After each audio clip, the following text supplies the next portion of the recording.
Um chinês chamado Chimpanzé estava caminhando por uma floresta da China chamada Sazonal e gravou, exatamente, ele estava caminhando por essa floresta e de repente ele encontrou caído no meio do mato essa criatura bizarra que parece muito com um extraterrestre. Ele filmou toda a cena, todo o encontro dessa criatura no meio do mato, que inclusive ela estava ferida. Na floresta estava somente essa criatura, ou seja, esse ferimento dela não se sabe ao certo como foi feito, mas estava lá, o corpo dessa criatura. E esse chinês rapidamente fez todas as imagens possíveis para conseguir comprovar que ele tinha encontrado essa criatura e chamou as autoridades, que rapidamente chegaram, levaram essa criatura embora e nunca mais ouviu falar dela. Bizarro isso, né? Agora eu quero saber a sua opinião. O que você acha de tudo isso? Já que estamos vendo muitos avistamentos, seria esse a prova de que existem os extraterrestres? E esse caiu de alguma nave? Ou foi atacado por algum animal na floresta?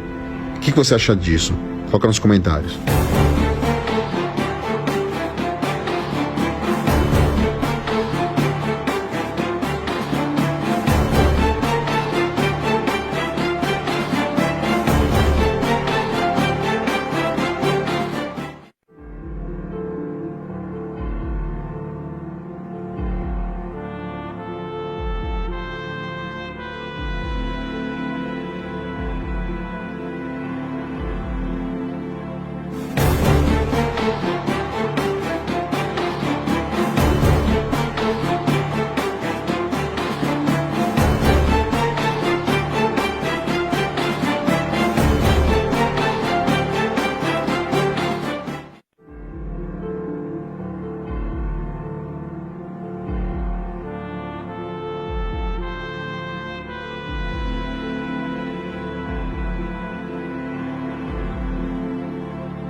Uai, seu app de vídeos curtos.